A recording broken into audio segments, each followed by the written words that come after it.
Hey, welcome back everybody. So last time we were talking a lot about finding volumes of three-dimensional shapes, and this time we're going to focus on surface areas. So what I have in front of us is a front, top, and right view of a 3D shape. What I did was I went ahead and used that block tool to go ahead and make that 3D model. So if you would like, you can pause it right now and try to see if you can create that 3D model. If not, here it is. Alright, so the 3D model looks something like this. There's a little bit of hidden blocks here in the back behind these, as you can see in the top view. But if you notice, the top view looks exactly like it should. Looks like that little sideways T. The front view looks like it should as well. So you got like the 7 blocks there shaded in. And then last but not least, the right view looks the way it should. So this shape is totally ready to go. So from last time we figured out the volume. Volume should be pretty straightforward. From what I can see, there are 1, 2, 3, 4, 5, 6, 7 cubes. So the volume would be 7. However, don't forget there are 2 blocks here. If we look in the top view in the back. So that would mean that this shape has a volume of 9 or 9 units cubed. So that would be the volume part. So that was, again, that's what we had talked about last time. Well, what I want to talk about this time is surface area. So surface area is defined as the sum of all the areas of the surfaces of a three-dimensional solid. And if you take a look at this, first of all, let's just talk about the different faces of this solid. It has, of course, the top face. So these are all of the squares or boxes facing us. But it also has on not only the top, but it also has a bottom. It has a front view. So this would be the squares facing us, right? But it also would have the squares facing the back, right? So it would have the front, but also on the other side it would have this back as well. And then last but not least, it would have this right view. So it would have like that many squares facing us, but it would also have a left view on the other side. So to find the surface area, you're pretty much finding out the area of each of those faces and then adding those all up. So what I like to do is I like to start by just finding what the area of just maybe the front view would be. So area, again, is just the amount of squares that fit into a shape. In this case, 1 by 1 squares. So the area of this would just be simply counting the squares in this front view. So that would be 7. But don't forget, we don't have just the front view. We also have a back view. So on the back end of this, you would also have an area of 7. So doubling the front would be good enough to finding the area of the front and the back. So let's just think of the number 14 now. Okay, so the area of the front is 7. Times it by 2 to get the front and the back. So that would be 14. Now let's take a look at the top hand view. The area of the top would be 1, 2, 3, 4, 5. So that would mean that the area of the bottom would be the same. So that would be 5 as well. So altogether, the top and the bottom would give us 10 square units. So far we have 14, we have 10. And then last but not least, let's take a look at the right hand view. The area of the right hand view would be 1, 2, 3, 4, 5, 6. And that means that the right would have the area of 6. The left would also have an area of 6, so that would be 12. So our front would be, front and back would be 14. Our top and bottom would be 10. And then our right and left would be 12. So 14 plus 10 is what, 24. 24 plus 12 would be 36. So that grand total would be the surface area of that entire three-dimensional shape. Okay, so surface area takes a little bit more effort to do, but as long as you're finding the area of all of those faces and adding those all up, that would be all you really have to do for the surface area. So let us continue. So Paul builds a tower by stacking 6 identical layers of the shape at right on top of each other. So each layer has, let's see here, 1, 2, 3, 4, 5, 6, 7 cubes in it, and he's taking that layer and stacking 6 identical layers on top of each other. First off, what would the volume of this shape be, or his tower? And if you guessed that it would just be taking the amount of cubes in one row and then multiplying by how many layers there would be, you'd be absolutely right. So 7 per layer, and then there are 6 layers of that. So 7 times 6, that would be a quick way of finding that there would be 42 cubes, or 42 unit cube would be the volume of Paul's tower. But what about that surface area? So let's start with the front. So the front of this, we could figure out by finding that there are, let's just see how many cubes that are facing forward. There's 1, 2, and 3 cubes facing in the front direction.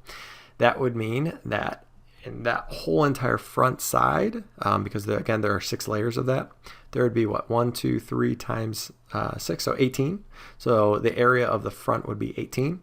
But you have to remember that there's also the back side, so you'd have to double the front area. So 3 times 6 would be 18. To get the front and back areas, you would have to double the front area, so there's 36. So that would be the area of just the front and the back. Let's take a look at the right side. So the right, you might think that, oh, that's just 3, right? Because there's 1, 2, 3 facing the right.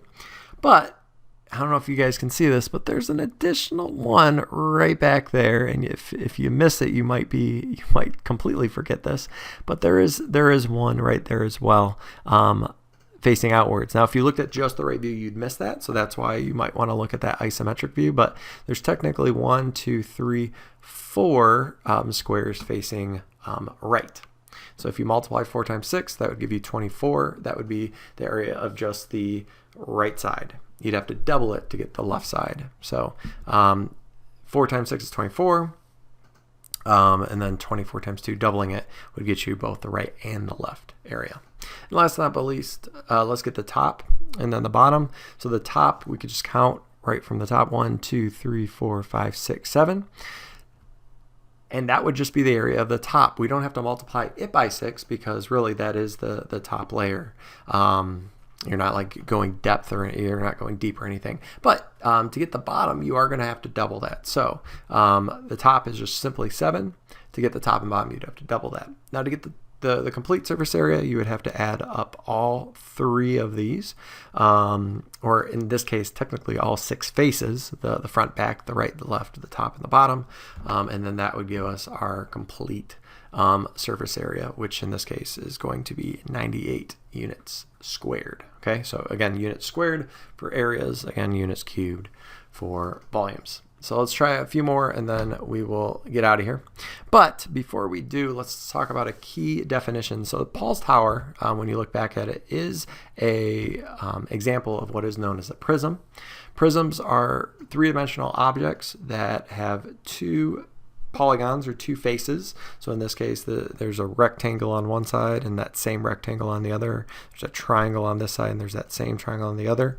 And those 2 polygons, or bases, are connected by what are known as lateral surfaces. So in this case, this rectangle on the right-hand side and this rectangle on the left-hand side are connected by these 4 lateral surfaces that kind of connect all the edges together. Same way, these triangles are connected by these rectangles here, these 3 rectangles that are known as the lateral surfaces that connect those 2 base triangles. So these are what are known as prisms. You technically have now enough information to find out volumes and surface areas of really any prism out there. And it's going to be in the very same way that we kind of tackled Paul's tower.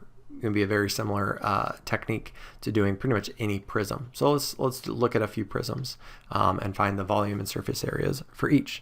Let's start with number one. Number 1, to get the volume, you would have to figure out how many is in just the base layer.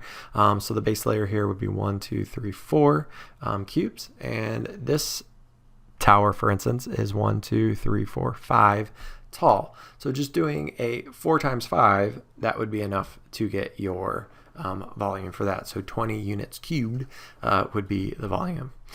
Now, for the surface area, you would have to get the area of the front, the back, the right, the left, and then the top and the bottom, and add that all up.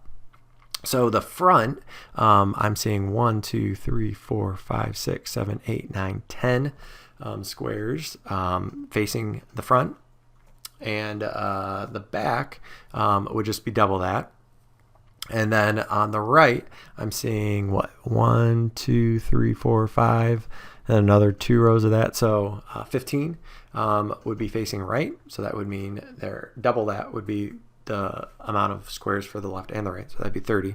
And then last but not least, the top, there are 4 squares facing the top. That would just be the area of the top. The bottom, you just double that to get the area of the top and the bottom.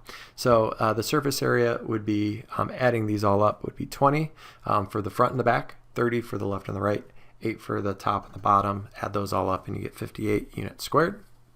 Let's look at the second one. So the volume of this one, again, same as before. We get the area of just one of the layers, and then we can multiply it by how many layers there are. So one of the layers here, it looks like there are, what, 1, 2, 3, 4, 5, 6 cubes. 6 times 4 layers, so 6 times 4. That would give us the volume for this shape. So 24 units cubed would be the volume. And then for the surface area, let's start by getting area of the front. Area of the front looks like it's just going to be straight up 1, 2, 3, 4, 5, 6, 7, 8, 9, 10, 11, 12. Or you could have done, a quick little 4 times 3. There's 12 there. That would be assume that the back would be the same. So the front and the back there would be 24 if you doubled the 12. The right-hand side view, same idea. You would have 3 stacks of 4. So again, 12 on the right. Which means there would be 12 on the left, so together that would be 24. And then on the top, let's see here, we got 1, 2, 3, 4, 5, 6 squares facing up to the top, so that'd be the area of the top. Doubling that, you'd get the area of the top and the bottom, so there'd be 6 on top, 6 on the bottom, so 12 for the top and the bottom. So the surface area, again, 24 comes from the front and the back, 24 comes from the right and the left, and then 12 comes from the top and the bottom. Adding those up, you get 60. And then last but not least, we have one without any kind of grid on it, so no cubes shown. So we kind of have to make our own cubes for this one. So it's probably going to be easier to figure out how many cubes would be here on this bottom layer. We could do that by just simply finding the area of the base. So the area of the base would be 3 times 4. So this would have 12 cubes that would fit into just one layer. And then there are 5 layers of that. So 12 times 5 would be a quick way of finding the volume of this prism. You might remember back from probably middle school when you guys were finding volumes of rectangular prisms that you did the length times the width times the height. And the reason being, again, is you'd get that length and width would give you the base layer. The height would give you how many layers there are. So same as what we've been doing before. So again, the volume for this would be 60 units cubed. And then last but not least, let's find the area of the front, back, left, right, and then top and bottom to add up to get the surface area of the entire prism. So to get the area of this front face, you would have to use the dimensions to find, the area of this rectangle. So 4 by, it would be 5. So 4 times 5, that would be 20. That would just be the area of the front. If you want the area of the back as well, you'd have to double that if you want to get the front and the back together. So 20 times 2. If you want to get the area of this side lateral face, that would be 3 by 5. So that would be 15. That would also be true for the left-hand side. That would also be 15. And then the top area would be, which is how many cubes fit into the one layer, would just be the 4 times 3, so 12 on top and then 12 on the bottom. So all in all, we have 40 from the front and the back. We have 30 from the left and the right, and then 24 from the top and the bottom. You add those all up and you get 94 units squared for the surface area of that last prism. So hopefully these help you kind of get your feet wet in trying to figure out volumes and surface areas for these 3D figures. Your attendance task as well as your assignment today will just get you practicing these a little bit more. If you have any questions, you can always drop in office hours from 1 to 2, Monday through Thursday. Other than that, you have a wonderful day. See you next time.